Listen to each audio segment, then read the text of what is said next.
President Joe Biden thinks he can come to Atlanta and not be protested for the crimes against humanity that he has committed. He is dead wrong. Shame!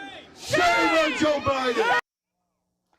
Nothing sacred to these people. This protest went down outside Rosalind Carter's funeral today. And now at a time when I think we need a politics-free Christmas more than ever, they're gearing up to disrupt tomorrow's Rockefeller Center tree lighting. That's going to win them a lot of friends. And last night they took over a city council meeting in Denver. Why? Because they didn't want the Jewish National Fund to hold a conference in the city. One activist compared Denver's hosting the group to hosting a fundraiser for Nazi Germany.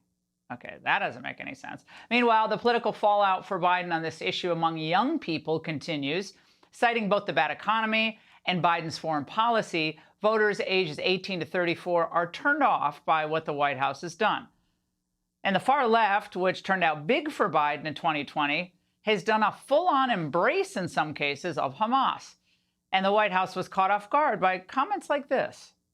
If Hamas is a terrorist organization, then IDF is a terrorist organization. IDF is a bigger terrorist organization, if you ask me. You believe the Israeli retaliation to the Hamas attack is a genocide? What would you say to those who say Hamas provoked this? That's absolutely lie. There's no evidence that Hamas attacked. Israel killed their own people? Absolutely. My next guest went viral for his own speech calling Israel's response a genocidal attack on Gaza. Joining me now, Dr. Cornel West, 2024 independent presidential candidate. Dr. West, great to see you as always. Now, you and I disagree, I know, on a lot of issues, but I think we can have a pretty constructive conversation here. So let's start with just the basics. Do you think atrocities were committed against innocent civilians by Hamas terrorists on October 7th? Oh, absolutely. Anytime you kill innocent people, my dear sister, that's a war crime. There's no doubt about that. It's in the context of 75 years of a very vicious Israeli domination and occupation. But anytime you kill innocent people, it's wrong. When you kill civilians, those are war crimes no matter who does it. But that's true whether the U.S. Army does it, whether Hamas does it, whether the IDF do it, whether the Russian Army does it. We have to have some moral consistency here. Right. So at that point, when those crimes occurred, what should Israel have done? Well, I mean, I can't run this. I think Israel should have ended the occupation a long time ago and treat Palestinians with dignity and equality. Okay, but just stay on that question, though, if you don't mind, Professor West.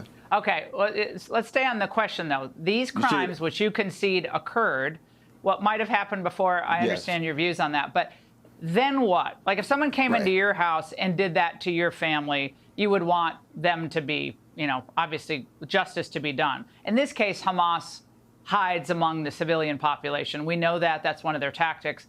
So what should Israel have done in this case? Well, again, I think it's a matter of trying to get at the root of it. There must be responsibility and accountability for war crimes. There's no doubt about that. That's true for the Palestinians who've been killed every day for over 75 years. That's true for Israelis who were killed on October the 7th. There has to be some accountability and responsibility. But you can't jump into this, my dear sister, without understanding the larger context and backdrop. Because if we don't get to the root of this vicious Israeli occupation, we're going to have these cycles of hatred and violence going on and on and on. That's the real challenge. How do you move in such a way that you can accent the best in both folks, the Palestinians and the Israelis, and how do you do that?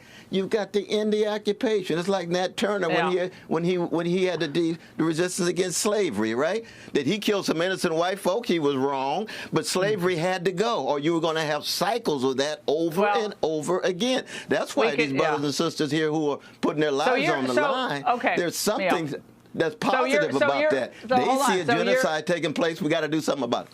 Okay, so it almost sounds, I know you would do that, but it almost sounds like you're saying you can explain what they did on October 7th because you believe that Israel is occupying their territory and they had no other option? Is that what you're saying? Well, when JFK said, my dear sister, that those who make non-violent revolution impossible make violent revolution inevitable, that's JFK who says that. And you can imagine any other politician saying that is true. Yeah, he wouldn't have been in favor. No, I mean, but not that I'm trying to speak for anybody here, the Irish, the Dalits, across the board, anytime you have people under occupation and Gaza-like conditions, over time, it's going to spill over in an ugly way. Now, you know that just from history, right? I think it's you know that from history. Well, by that way of looking at things, America should just dissolve today. We shouldn't even be a country. Because conquest is part of human history. Well, conquest is part of human history. Whether it's the American Indians were here first, they occupied the land first. So that conversation is circular, and it ends up meaning there are no countries in most of the world because at some point other people were living in those countries. But I want to shift gear because we're not going to be able to solve this problem now. But I want to shift gears to go to the presidential race. Let's go to the presidential race, because I know you want to talk about that too. The regime media, as I call them, Dr. West, seems to be getting scared of you and other third-party candidates, that you're posing a threat to President Biden's reelection. MSNBC on Sunday, folks there said this.